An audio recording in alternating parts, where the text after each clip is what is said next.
Hello बच्चों। 4 साल के कड़े परिश्रम, मेहनत, लगन और लंबे इंतजार के बाद आखिरकार वो दिन आ ही गया, जिसका खैर मुझे तो बेसब्री से इंतजार था ही। पिछले 15-20 दिन, 1 महीनों से मेरे बच्चों को भी इंतजार था कि सर आपकी हिंदी मीडियम के कंटेंट वाली बुक कब आ रही है। सर मेहनत तो बच्चे मुझे कहते थे कि सर मेहनत तो बहुत करते हैं, पिछले कई सालों से मेरे को बच्चे कहते थे सर मेहनत तो बहुत करते हैं, लेकिन सर हिंदी मीडियम में हमारे को कोई भी सीक्वेंस और रिलेवेंट कंटेंट मिल ही नहीं पाता। फिर सर हम इंग्लिश मीडियम की बुक फॉलो करते हैं तो सर फिर हमारे को आधी चीजें समझ आती है, आधी नहीं आती है। और यह तकलीफ मैं खुद भी फील कर पाया। क्यों? क्योंकि मैं जब स्टूडेंट था तब मैंने भी ये सारी तकलीफें फील की थी। तो मुझे लगा नहीं यार, कुछ तो गलत हो रहा है। अब राजा वही बनना चाहिए जो हकदार होगा। जो मोस्ट डिजर्विंग बच्चे हैं वो सेलेक्ट होने चाहिए, चाहे वो इंग्लिश मीडियम से हो चाहे वो हिंदी मीडियम से हो। जो बच्चा मेहनत करे और जिसमें दम हो उसकी रैंक आए, जो बच्चा डिजर्व करे उसका सिलेक्शन हो।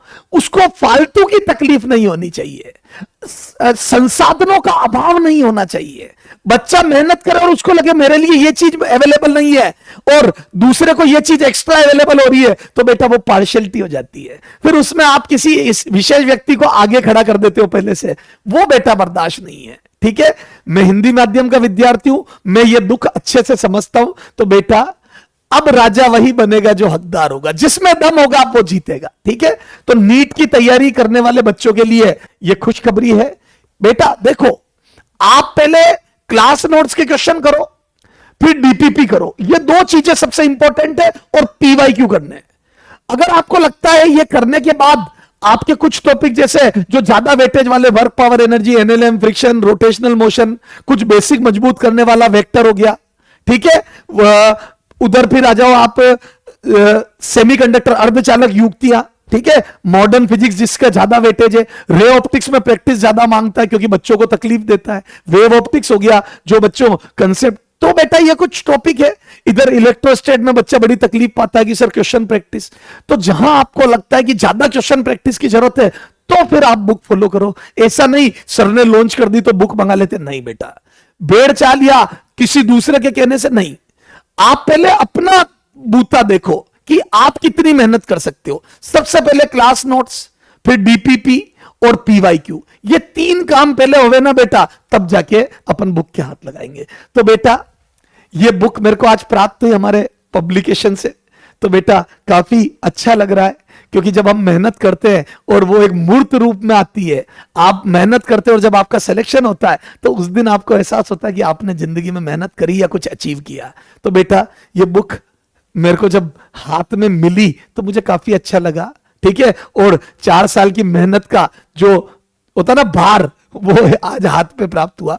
अब इस बुक को बेटा मैं यूं तो आपको दिखा नहीं पाऊंगा, है ना, तो बेटा मैंने कुछ इंपॉर्टेंट झलकियां इसमें डाल दी। मैं बताता हूं ये बुक आपको कैसे फायदा। अच्छा, मैं ये उम्मीद करता हूं कि अब आपकी समस्या काफी हद तक मतलब यूं समझ लो दूर हो जाएगी। ठीक है, जिनको ये समस्या थी, बाकी बेटा आप क्लास के साथ चले। तो मैं थोड़ा सा बताना चाहूंगा बुक में क्या क्या है, कैसे क्या है। तो बेटा ये बुक के कवर पेज है, ठीक है, तो ये है फ्रंट पेज जिसमें सारा लिखा है कि भैया इसके अंदर क्या क्या रहेगा। एनसीईआरटी पर आधारित प्रश्न भी मैंने डाले जो बन सकते थे, एनसीईआरटी एग्जाम्पलर में से जो क्वेश्चन आ सकते थे। क्योंकि बेटा देखो आपके बायो और केमिस्ट्री में तो एनसीईआरटी बहुत ज्यादा इंपॉर्टेंट है, क्योंकि एज इट इज लाइन आती है, लेकिन फिजिक्स में ऐसा नहीं है।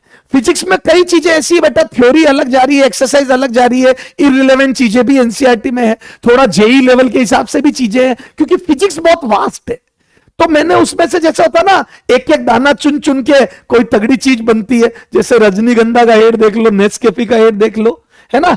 तो बेटा उसी टाइप से मैंने चुन चुन के जो क्वेश्चन एनसीईआरटी पे बन सकते थे वो बनाने की कोशिश की है। ठीक है, अच्छा पीवाईक्यू मैंने इसमें डाले पिछले 20 सालों के। ठीक है बेटा, बुक की साइज बड़ी करी लेकिन पीवाईक्यू इसको ऑल इन वन बनाया। बच्चे को एनसीईआरटी एग्जाम्पलर अलग से नहीं देखनी पड़े, पीवाईक्यू की बुक अलग से नहीं देखनी पड़े अगर ये पास में है तो। तीसरा, मेज द कॉलम डाले, क्योंकि अभी देखो पिछले 2-3 सालों में मेज द कॉलम खूब पूछ रहे हैं, है ना, कॉलम मिलान वाले, तो वो बच्चों को मिलते नहीं है। ठीक है, इजीली एसर्शन रीजन, कथन कारण वाले क्वेश्चन खूब पूछे जा रहे हैं। ठीक है। अच्छा, टॉपिक वाइज सर हम पढ़ा, जैसे मान लो हमने सदिश में आज पढ़ा बेसिक, पर सर सारे क्वेश्चन मिक्स होते तो हमें समझ ही नहीं आता कि हमारे कॉन्सेप्ट क्लियर हुए नहीं हुए। फिर जब चैप्टर पूरा हो जाता तो ऐसा लगता अब एक साथ इतने कैसे करें, तो वो भी समस्या का समाधान है। टॉपिक वाइज क्वेश्चन है, डॉट प्रोडक्ट के अलग, क्रॉस प्रोडक्ट के अलग, है ना, डिस्प्लेसमेंट, वो अपने क्या बोलते हैं, सदिश योग के अलग, सदिश व्यवकलन के अलग, तो सारा हिसाब किताब अलग अलग है। ठीक है सर, तो ये फ्रंट पेज है, बैक पेज पे एक छोटे से नाचीज का फोटो लगाया है, और जो मेरी फर्स्ट रैंक बनी थी वो लिखा है, क्योंकि बच्चों को लगता है, उससे पता चलता है कि नहीं आदमी में थोड़ा सा दम हो सकता है। ठीक है, चल आ जाओ सर, इसमें कैसे क्या है वो जो आप कह रहे हो, ये देखो बेटा, ये सबसे पहले टॉपिक वाइज, जैसे सदिश के सिद्धांत बेसिक पर है ना, बेसिक्स ऑफ वेक्टर। अब ये दूर से तो आपको नजर नहीं आ रहा होगा, मैं थोड़ा बड़ा करके बताता हूं कि बेसिक इसमें कैसे क्लियर होंगे। देखो कैसे ये बेसिक क्यों लिखा है बेटा, टॉपिक का नाम बेसिक, तो इससे क्या कैसे क्लियर होगा वो देखो। ये देख बेटा, क्या नजर आया, देख मैं तेरे को बताता हूं, तेरे को एक झलकी से समझ आ जाएगा। देख जैसा मैं क्लास में आपको बताता हूं, ये देखो एक कण पर देखो ये बल लग रहा है, अब इसमें देखो बल दे दिया, थोड़ा सा देखो तो पता चलेगा बेटा कि हमारे को कैसे चीजें काम में लेनी है अगर हम लेते हैं तो। ये देखो एक गुटके पर ये बल लग रहा है, अब बल का मान दे दिया लेकिन तीर नहीं लगाया, तो किस दिशा में जाएगा, दाईं दिशा, बाईं दिशा, कहां नहीं जा सकता, इनमें से कोई नहीं। तो कहां नहीं जा सकता, क्योंकि तीर नहीं है। अगर तीर आगे होता तो आगे जाता, तीर पीछे होता तो पीछे जाता। तो वैसा मैं क्लास में तुम्हें बताता भी हूं, तो क्या मैं बोलता हूं बिना तीर के कह नहीं सकते, तो इसका उत्तर आ जाएगा कह नहीं सकते। इससे बेसिक क्लियर हुआ, इससे देखो बेसिक क्लियर हुआ कि बेटा तीर की क्या इंपॉर्टेंस है, एरो की क्या इंपॉर्टेंस है। फिर ये देखो दो बल लगा दिए इधर, ये तीर छोटा कर दिया लेकिन बल का मान नहीं दिया, ये तीर बड़ा कर दिया, और दोनों की दिशा आगे है। अब पूछा है बताओ कौन ज्यादा तेज त्वरित होगा, दोनों के द्रव्यमान बराबर है, यानी कि यूं समझ लो किस पे बल ज्यादा है। तो क्या मैं बोल दूं लंबाई जिसकी ज्यादा होगी वो बल ज्यादा। याद है सदिश की लंबाई परिमाण को बताती है, बिल्कुल बेसिक से उठाया है, बिल्कुल जीरो से उठाया है। तो क्या मैं बोल दूं बल F2 बड़ा होगा F1, क्यों, क्योंकि परिमाण ज्यादा है, तो त्वरण भी ज्यादा आएगा क्योंकि द्रव्यमान समान है। ये लिख दिया मैंने त्वरण का सूत्र, जो NLM में पढ़ोगे आप, तो त्वरण ये तो 2 का त्वरण ज्यादा होगा, 2 का ज्यादा होगा। तो ऐसा बेसिक बिल्कुल देखो, जीरो वेक्टर बच्चों को समझ नहीं आता। ये देख कण पर कार्यरत F नेट, परिणामी बल बताओ, एक बल पीछे लग रहा है, एक बल आगे लग रहा है।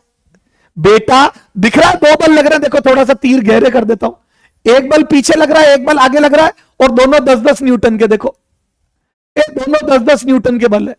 तो क्या मैं बोल दूं दोनों कट जाएंगे। अब कट के शून्य नहीं आएगा क्योंकि बल सदिश राशि है, बच्चा जीरो टिक कर देता है, गलत।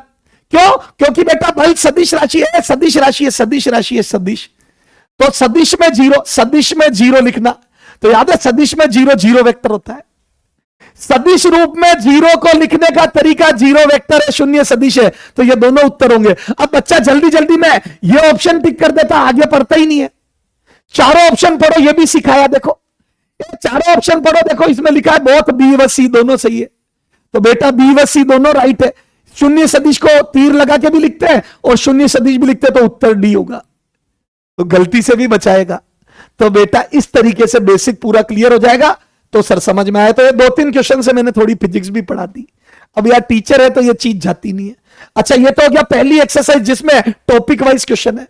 फिर देखो एनसीईआरटी के क्वेश्चन, ये देखो ये बेटा सिर्फ बातें नहीं है, ये एनसीईआरटी एग्जाम्पलर, ये चुनिंदा छांट छांट के देखो इन दोनों के मध्य कोण निकालना है, थोड़ा इसको भी बड़ा कर देता हूं, इन दोनों के मध्य कोण निकालना है। देखो तो ये देखो इन दोनों के मध्य कोण, तो 2 सदिश दिए हुए, इनके मध्य कोण निकालना, ये ए सदिश और ये बी सदिश कोण।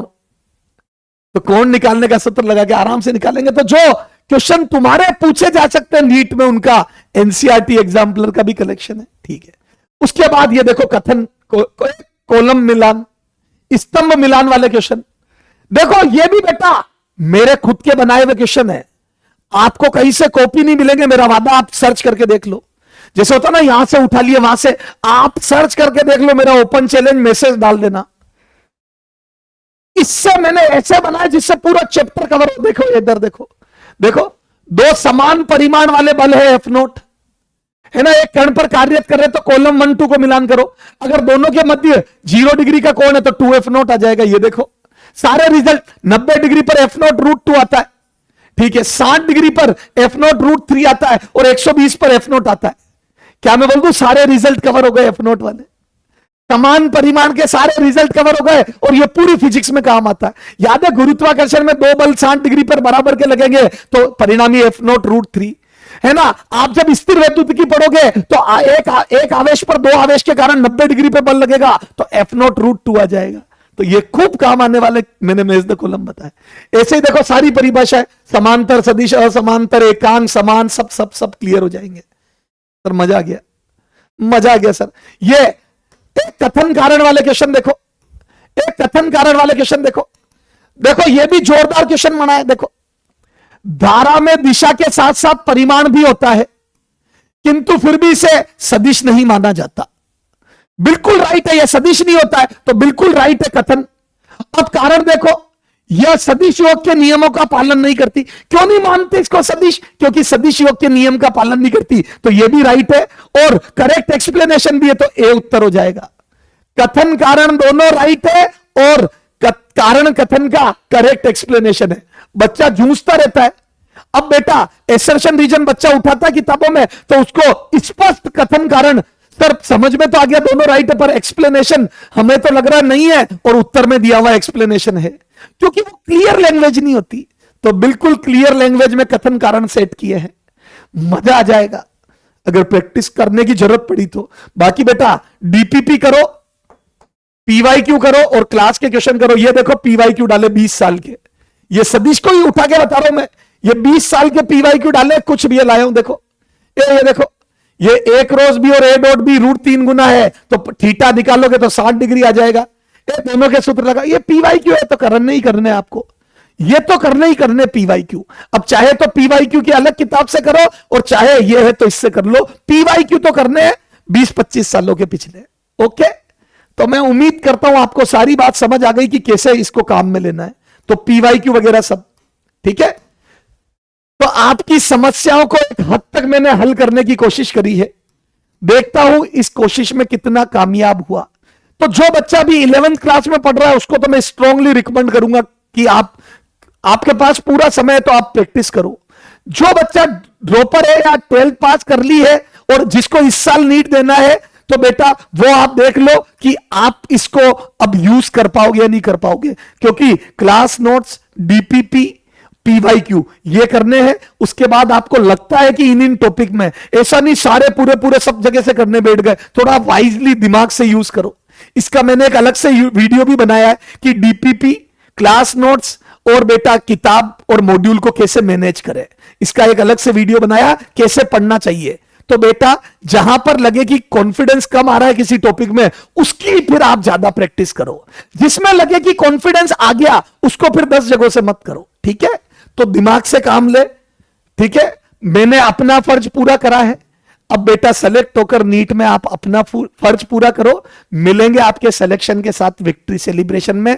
Bye bye, love you all. आपके प्यार और स्नेह के लिए धन्यवाद, आपके प्यार एवं सहयोग के लिए धन्यवाद।